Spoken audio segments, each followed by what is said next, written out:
예, 안녕하십니까. 노태우입니다. 우선 19회 학술대회를 축하드리고요. 제가 오늘 시간 말씀드릴 것은 심장 질환을 중심으로 한 원격 모니터링의 역사적 배경과 현황에 대해서 말씀드리고자 합니다. 아마 그 원격 모니터링이 가장 먼저 현대적인 원격 모니터링이 가장 먼저 시작된 게 심전도가 아닐까 생각합니다. 지금 보시는 그림은 그 심전도의 발달사를 보여주고 있는데 심전도가 발명된 것은 이미 한 130-40년이 됐고 현재까지 사용되고 있는 심전도가 이렇게 사용되고 있습니다. 그래서 병원 원 내에서만 사용이 됐었는데 얼마 전, 한 수십 년은 됐지만요, 벌써 이 심전도가 드디어 병원 밖으로 나가는 시절이 열렸습니다. 근데 그럼에도 불구하고 데이터는 여기에 저장이 되기 때문에 이 데이터를 보려면 다시 또 병원을 가져와야 하는 그러한 일이 있었습니다. 그러다가 최근 한 10년 전부터 모바일 심전도라고 하는 개념이 등장을 했어요. 그래서 이때는 이제 병원 안에서 체크하는 게 아니라 심전도 패치라든지 몸에 붙이거나 아니면은 가슴 살 밑에 심거나 아니면 가지고 다니면서 찍는 심전도가 등장을 하는 바람에 이제는 이제 공간의 제약을 벗어나기 시작을 한 거죠. 이제 무선으로 심전도 시그널이 오가는 시대가 됐고 결국에 이제 원격이 시작된 겁니다.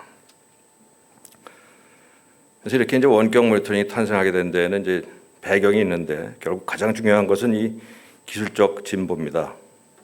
생체 신호를 디지털화할 수 있었고 또 전자 부품이 소형화됐고 통신 네트워크 발전 이런 것들에 힘입어 가지고 지금 우리가 이야기하고 있는 리모트 모니터링, 리모트 페이션 모니터링이라고 하는 개념이 생겼는데 사실 이 리모트 모니터링이라고 하는 것은 그냥 기술적 발달의 한 단계로 생각하기에는 좀 무리가 있고요. 오히려 그것보다는 종래 의료가 환자하고 의사가 동일 공간 안에서만 이루어졌었는데 이걸 벗어나면서 의료 관련된 의사결정이 가능해지는 일종의 이제 패러다임 시프트가 발생한 것이다라고 보는 게 옳을 것 같습니다.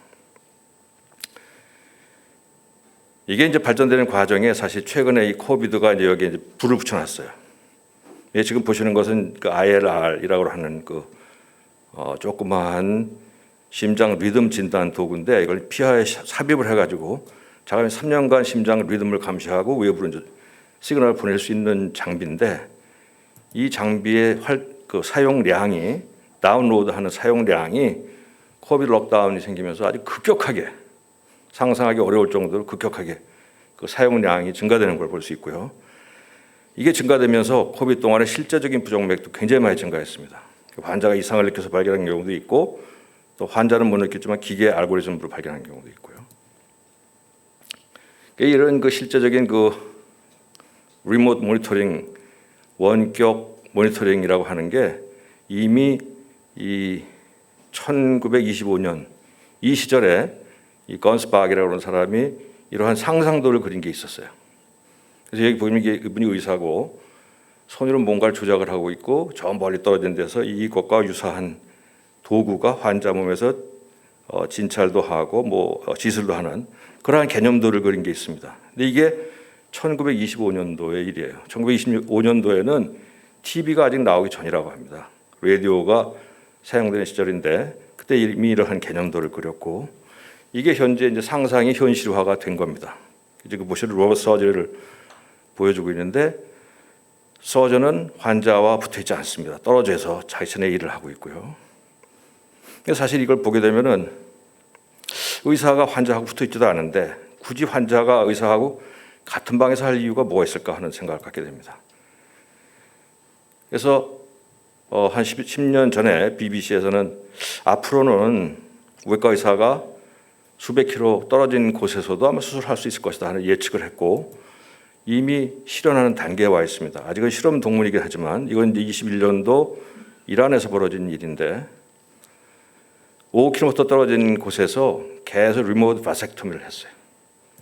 그 다음에 역시 2009년도에 중국에서 50km 떨어진 곳에서 돼지의 헤파틱 로벡토미를 리모트 서저리로 했던 겁니다. 그래서 여기 이제 이 5G 테크놀로지가 상당히 영향을 했을 것이다. 5G와 4G가 큰 차이가 없을 것 같지만 이 레이턴시를 줄이는 데 있어서는 20배 정도의 차이가 있더라 하는 얘기를 했고요. 실제 사람에서 사용이 된 건 이게 첫 번째입니다. 수술은 아니고 시술이긴 하지만 2018년도 인도에서 32km 떨어진 곳에서 5명의 환자에서 BCR을 했어요. 그러니까 스텐. 굉장히 그 예민한 시술임에도 불구하고 5명이 성공적으로 시행을 했고 여기에 사용된 기계는 2020년도에 FDA 공인을 받았어요. 지금 보시는 것처럼 이미 시술이 이제 원격으로 가능할 정도가 됐는데 우린 지금 원격 모니터링이 과연 어떨까라고 생각해 보면은 심장 질환에서 사용하고 있는 원격 모니터링이 두 가지에 사용되고 있어요. 부정맥하고 심부전입니다. 우선 부정맥 쪽을 보게 되면요. 부정맥은 이 심장 박동기가 사용되면서 가장 먼저 그 리모트 모니터링이 개발이 되었고 아마 이 심전도가 아까 말씀드린 첫 번째 현대적인 리모트 모니터링의 첫 번째였을 것이라고 생각을 하는데 박동기라고 하는 건 이제 심장이 이렇게 뛰다가 갑자기 뛰지 않을 때 여기 이제 전기 자극을 만들어서 심장을 박동하게 하는 기계죠. 근데 이게 이제 전원이 필요했기 때문에 벽에 붙어 있었어요, 기계가. 그러다 한참 지난 다음에 1950년대 후반에 벽에서 떨어져서 들고 다닐 수가 있게 돼 있었어요. 그러다 이게 더 발전하면서 이렇게 작아지면서 이제 몸에 심게 된 거죠. 현재는 이런 기계를 사용하고 있는 겁니다. 1998년도가 이분이 그 인류 최초로 심장 박동기를 몸에 심었던 분이에요. 근데 이분이 86세에 돌아가셨는데 여기 있는 분들은 수술하신 분하고 개발한 사이언티스트입니다. 그분들보다 오래 사셨어요. 그런데 여기서 말씀드리고 싶은 거는 이분이 자그마치 박동기를 26번을 가르칠 수밖에 없었어요. 왜 그러냐면은 박동기가 불안전했던 겁니다. 그래서 박동기가 제대로 작동을 하고 있는가 안 하고 있는가가 굉장히 궁금했던 거예요. 그래서 그 과정에서 이러한 것이 개발됐던 거예요. 이게 아마 제 생각에는 첫 번째 현대적인 의미의 첫 번째 리모트 모니터링이다라고 생각을 하는데 환자하고 의사가 몇십 분에 너 신호를 보내라 하고 전화선을 열게 되면은 환자가 손가락을 통해 가지고 심전도를 보내면은 심전도를 보고 박동기 잘 되고 있네. 이런 걸 판단할 수 있었던 게 효시입니다. 효시. 이게 1971년도 일이에요. 근데 박동기에 더불어 가지고 사람 몸에 심는 기계들, 이제 ICD라고 하는 기계는 이제 심장마비가 왔을 때 심장을 지켜주는 기계인데 이 보시는 것처럼 심실세동 심장마비가 왔죠. 보면은 기계가 심장마비가 왔구나 이걸 알아차리고 샥을 줘서 정상 리듬으로 돌려주는 이러한 도구입니다. 근데 이 기계는 이미 스스로 진단을 내리고 스스로 치료를 원격으로 자기가 알아서 할 수 있는 그 정도의 기계인 거죠. 이거 그다음에 아까 말씀드린 그 임플란트블 루프 레코더라고 하는 거는 이 USB 정도의 크기인데 이걸 피하에 삽입하면 3년 동안 심장 리듬을 계속 외부로 송출할 수 있어요. 1971년도에 전화선으로 심전도를 전송하다가 기술 발전이 되면서 1990년대 후반기에는 자신 몸에 들어가 있는 기계 위에 유술 지팡이, 워한드라고 하는 거, 조그만 금속인데 이걸 가슴에 대게 되면은 여기에서 신호가 의사한테 날아갈 수 있게 돼 있는 이게 이제 개발됐던 거예요. 이거는 현재 사용되고 있습니다. 근데 불행히도 우리나라에 사용되는 거는 환자가 직접 하는 게 아니고 병원에 와서만 할 수 있게 돼 있어요. 그러다 2001년이 되는 순간에는 이러한 것들이 필요가 없어진 거예요. 기계가 스스로 시그널을 24시간 내내 보내고 중간에 이런 트랜시버만 하나 가지고 있게 되면은 이걸 통해서 멀리 떨어져 있는 부정맥 의사나 아니면 심부전 의사한테 시그널이 갈 수 있게 되는 이러한 기술적 발전이 된 겁니다. 그래서 지금까지 말씀을 드려보면 정리해 보면은 시초는 몸 안에 심어놓은 디바이스가 제대로 작동하는가를 확인할 필요성 때문에 개발되기 시작했지만 그래서 결국 전화선을 이용해서 심전도 전송을 하면서 리모트 모니터링이 시작됐고 현재 단계는 실시간 컨티뉴스하게 하트 리듬과 하트 페일리어 모니터를 할 수 있는 역할을 갖추게 됐어요. 거기에 더해가지고 그 기계가 현명해지면서 분석 알고리즘을 갖추고 있어가지고 스스로 부정맥을 판단할 수 있는 실력을 갖추게 됐고 따라서 위급한 상황이 발생하면 의사한테 얼라트를 줄 수 있는 이러한 단계에 와 있습니다. 이 효과가 있느냐? 당연히 엄청난 효과가 있었습니다. 이걸 해보니까 환자들이 병원에 방문할 필요성이 확실히 대폭 줄어드는 거고요. 그 다음에 부정맥이 발생해서 mean time to evaluation이에요. 그러니까 이 부정맥을 판단할 때 걸리는 시간도 대폭 줄어들었고, 그 다음에 이벤트가 발생하고 이 환자에서 어떤 치료를 해야 되겠다라고 결정하는 클리니컬 디시전을 만드는 시간도 종래에 비해서 대폭 줄어든 겁니다. 그것뿐만 아니라 ICD-CRT 환자에서는 서바이벌 베네핏 50%의 리스크 리덕션까지 있었어요. 대단한 효과를 실제적으로 보였던 겁니다. 거기에 대 가지고 이 심장 안에 들어가 있는 기계가 부정맥을 찾아낼 수 있는 능력이 있기 때문에 심방세동을 찾아낼 수 있는 능력이 95% 센시티비티를 가졌어요. 그런데 발견된 심방세동 환자의 90%는 증상조차 없었던 사람입니다. 심방세동 잘 아시는 것처럼 심방 안에 클롯이 생기고 이게 이제 스트로크로 연결되기 때문에 사일런트 AFib 진단이 가능해지면서 진단하고 항응고제를 투여하는 시간을 대폭 줄일 수 있었던 거죠. 이러한 굉장히 우리 이루 표현하기 어려울 정도의 긍정적인 효과를 가지고 있는 겁니다. 지금까지 말씀드린 게 부정맥이고요. 지금 이제 심부전인데, 심부전이 생기게 되면 심장의 펌프 기능이 떨어지고, 그 다음에 그걸 보상하기 위해서 교감신경이 흥분하고 혈력학적으로 여러 변화를 일으키게 됩니다. 그래서 여러 가지 지표의 변화를 일으키는데, 현재 그 모니터링 테크놀로지 가지고 알 수 있는 게 바디웨이트라든지 하트레이트, 혈압, 그다음에 임피던스, 그다음에 실제적인 펄모나리 프레셔, 좌심방압 같은 거를 갖다 모니터할 수 있는 지경에 도달했습니다. 그래서 이걸 해보니까 심부전 환자에서 이 리모트 모니터링을 활용해 봤더니 unplanned cardiovascular admission 입원을 당연히 대폭 줄였고 거기에 더해서 올 코스 모탈리티조차 줄였다 하는 연구가 있고요.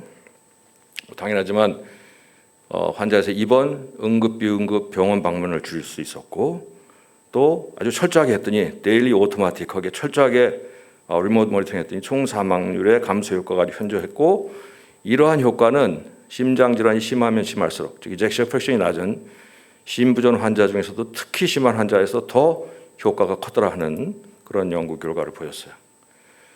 현재 그럼 우리나라에서는 어떻게 하고 있는지 심박동기 클리닉이라는 걸 대형 병원 운영을 하고 저도 운영을 하고 있는데 원칙적으로 연 4회 방문 체크를 하게 돼 있어요.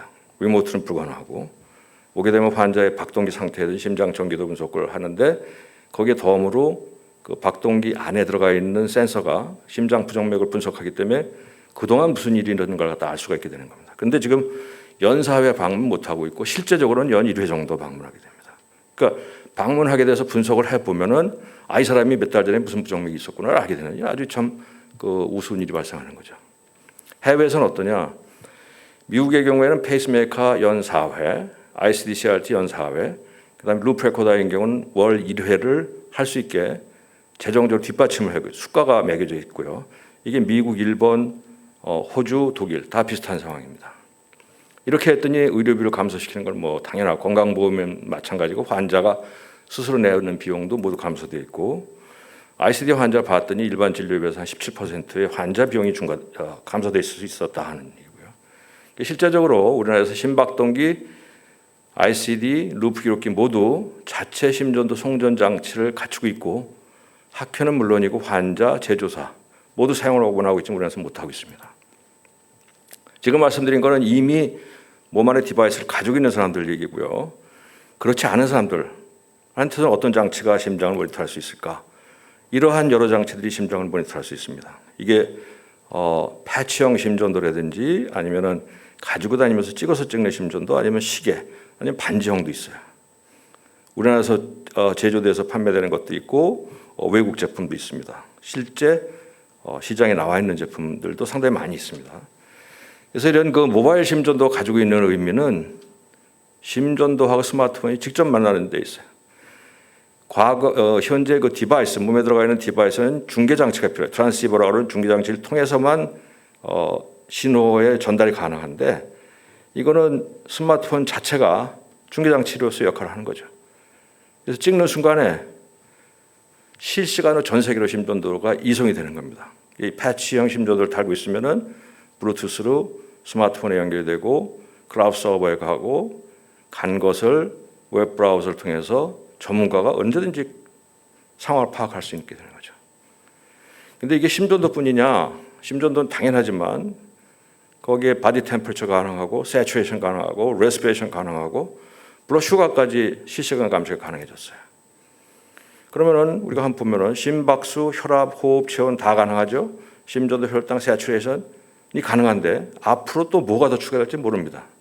이거 추가되는 시점이 언제가 될지 모르고 이게 이제 언제 허용될지 모르는데 우리가 얘기하는 종래 의료 개념이 대폭으로 변화될 수 있는 그러한 잠재력을 가지고 있는 거죠. 실제 해외 사례를 보게 되면은 2016년도에 클리블랜드 클리닉에서 자기 휘하에 있는 3개 병원의 심전도 모니터링, non-critically ill patient, 그러니까 중환자실 환자가 아니고 병실에서 심전도 리듬을 모니터할 환자들을 지금은 스테이션에서 하고 있는데 이걸 갖다 한 군데서 모아봤어요. 각 병원이 아닌 별도 장소에다 놓고 했더니 굉장히 똑같은 효과가 있더라는 연구 결과가 있었고요. 또 미국에서 다른 한 지역 병원에서 의료교사 2명이 주변 3개 도시의 심장 환자 120명을 실시간 심장 모니터한다 하는 그런 보도가 있었습니다. 이게 우리 현실은 어떠냐? 우리는 아직 불가능합니다. 이게 이제 실증적으로 규제 샌드박스를 통해서 원주에 있는 한 회사에서 같은 실험을 했었어요. 역시 패치 심전도, 스마트폰, 그다음에 스튜디오로 해가지고 원주에서 등산객들 대상으로 해가지고 실시간 심전도 모니터링을 실시해서 검증을 한 적이 있습니다. 이게 이제 그 그림인데요.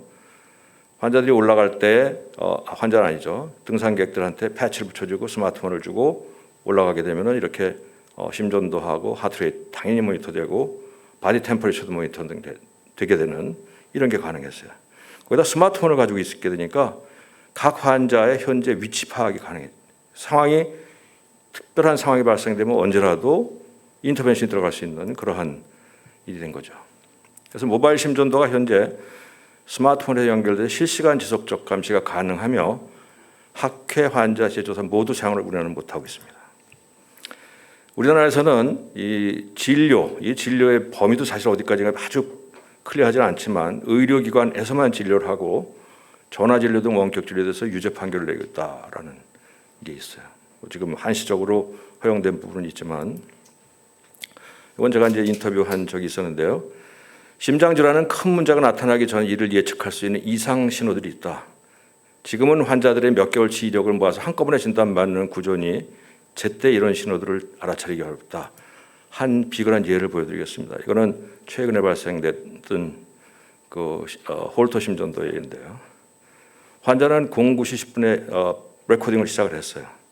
심장 박동은 불규칙하고 레이스는 한 8, 90회 정도 심방 세동이 있었을 거로 생각합니다. 이 환자가 저녁 시간에 저녁 6시 37분에 한 10분간 심장 박동이 30회 밑으로 떨어지는 일이 쭉 발생했었어요. 컴플리트 AB 블록이 발생했다가 시간이 가면서 조금 회복되기 시작합니다. 그리고 그 다음날 아침에 7시 30분에 박동이 괜찮다가 중간에 갑자기 또 늦어지는 유사한 상황이 잠깐 발생했었어요. 그러다가 20분 후에 환자의 심장 박동은 아주 본격적으로 늦어지기 시작을 했고 08시에는 거의 심정지 수준에 도달했고 2분 후에는 심실세동이 생기고 환자는 사망했습니다.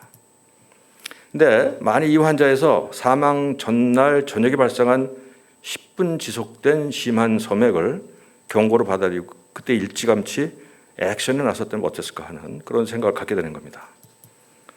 그래서 결국 그 심장 환자에서 지속적이고 실시간 리모트 모니터링이 필수적으로 꼭 이루어져야 되겠다 하는 생각이고요.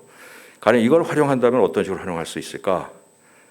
발생되는 부정맥의 얼라트 단계를 갖다 설정할 수 있을 것이다. 그래서 초응급 상황이냐, 응급이냐, 경고냐, 단순이냐 이 정도의 단계를 만들어 놓고 현재의 심장 리듬을 체크할 수 있는 프로그램들이 이걸 찾아낼 수가 있어요.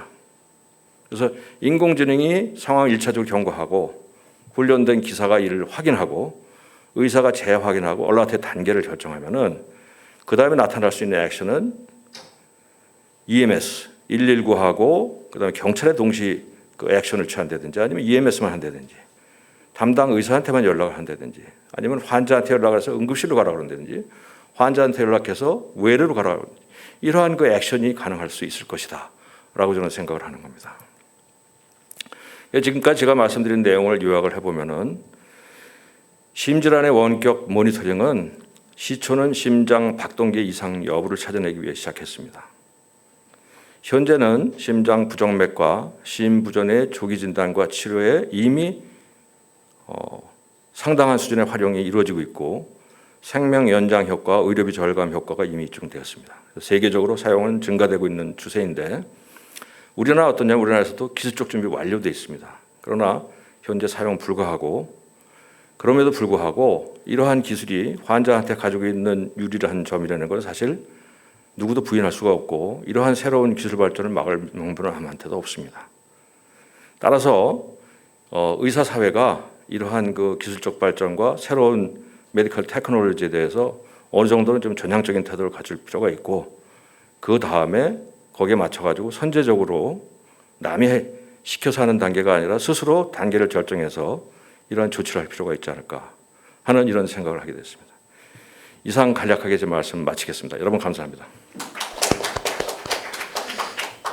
네, 좋은 내용으로 또 정확하게 시간을 또 지켜서 강의를 해주신 노태우 교수님께 다시 한번 감사의 말씀을 드립니다. 그러면 혹시 현장 참석하신 분들께서 먼저 질문이 있으시면 질문이나 코멘트를 좀 부탁드리겠습니다. 네, 아직 없으시면 혹시 이세라 부회장님. 네. 좋은 강의 잘 들었습니다.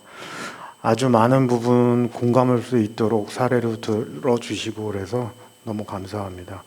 저는 이제 개인적인 의견을 먼저 말씀드리면 원격 의료에 대해서 또는 이 의료 제도 행정에 대해서 의사들이 현대 사회에 발맞춰 나가는 게 바람직하다.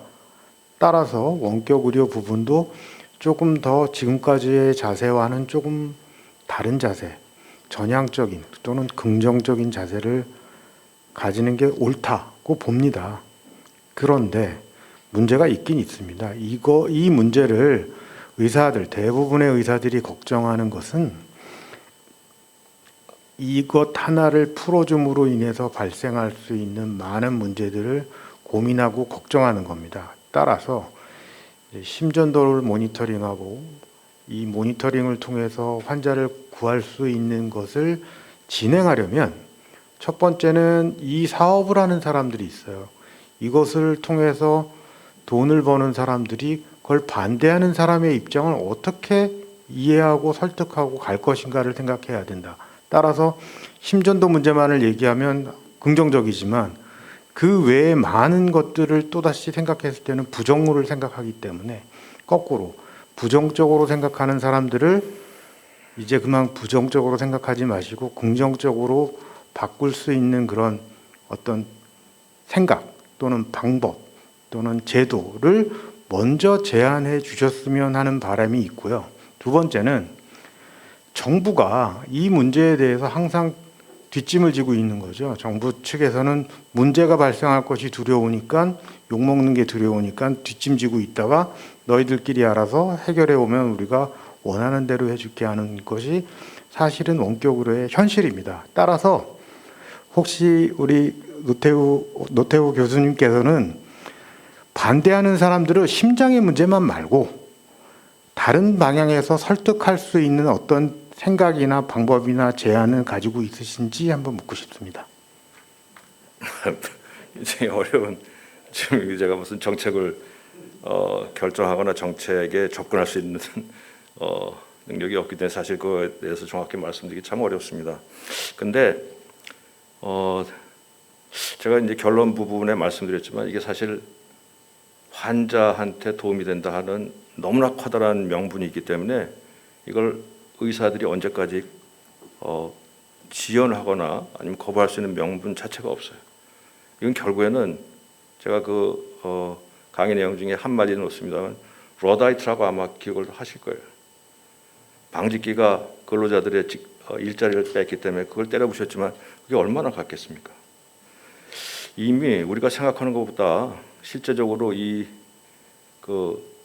기술 발달에 의한 의료의 변혁이라는 것은 우리가 막을 수 있는 단계가 참 어렵겠다 싶은 생각이 들어요. 그렇다 그러면 결국에는 할 수 있는 방법이 뭐냐면은 선제적으로 의사들이 나서야 되겠다. 의사들이 그러한 것을 남들이 들어와서 하기 전에 의사들이 들어와 가지고 의사 아니면 의사 단체가 그러한 쪽에 뛰어드는 것도 한 가지 방법일 것 같고, 그다음에 우리가 이제 원격 이제 우리가 제일 걱정하는 게 비대면 진료가 상당히 걱정이 되는데, 사실 원격 리모트 모니터링하고 비대면 진료하고 사이에는 사실 갭이 상당히 크거든요. 그렇기 때문에 그걸 좀 의사들이 신중하게 생각해서 좀 단계를 좀 나눠 가지고 차근차근 미리 제시를 해서 아주 쉽고 임팩트가 크지 않은 부분부터 하나씩 해나가는 건 어떨까 하는 그런 생각은 그냥 간단하게 해봤습니다만, 역시 그 정책과 관련돼서 제가 책임질 수 있는 자리가 아니기 때문에 뭐라고 말씀드리기 참 어렵네요. 그 정도 생각을 해봤습니다. 네, 교수님 말씀 감사드리고요. 또 하나는 방금 말씀하신 그런 내용에 대해서 저희 의사회, 그다음에 저희 서울시 의사회도 같은 생각을 가지고 있는 분들이 모여서 또 열심히 또 연구를 진행을 하고 있습니다. 그래서 시대가 발전하는 내용에 대해서 저희가 원격 의료 내지는 원격 진료, 또 지금 말씀하신 원격 모니터링, 또 원격 의료 자문, 뭐 다양한 방향의 새로운 그 방향이 있다고 생각을 해서 열심히 연구를 하고 토의를 하면서 좋은 의견을 만들어가는 과정에 있다, 이 말씀을 드리고 싶고요.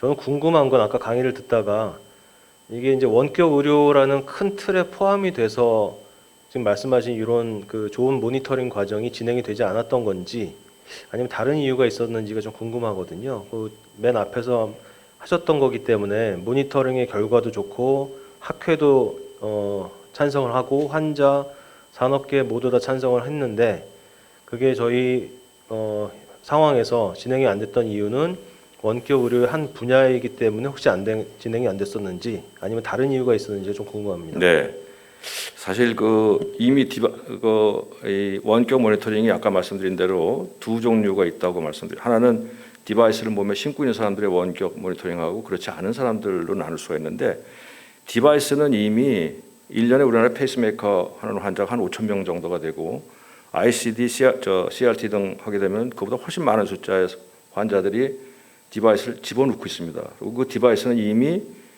자신이 체크하고 있는 심장 리듬이나 여러 가지를 갖다가 송출할 수 있는 능력을 가지고선 출시가 되어 나왔거든요.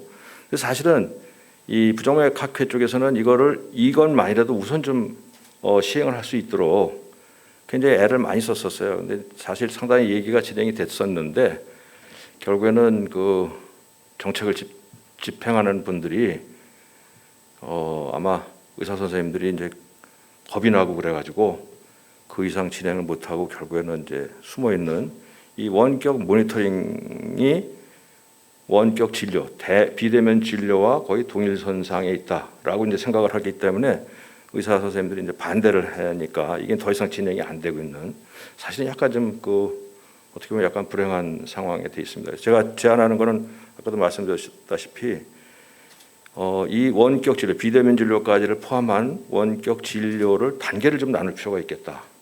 그리고 그 단계 중에서 가장 손쉽고 임팩트가 좋고 이런 쪽을 갖다가 시범적으로도 의사들이 먼저 좀 시행을 해주면은 그러면 좀 사회에서 볼 때에도 좀 떳떳할 것 같고 이런 생각을 좀 갖게 됩니다. 학회에 참여하고 계시는 많은 저희 회원분들께서도 다시 한번 여러 방면을 생각해 주실 거라고 생각합니다. 지금까지 좋은 강의 또 토론 감사드립니다.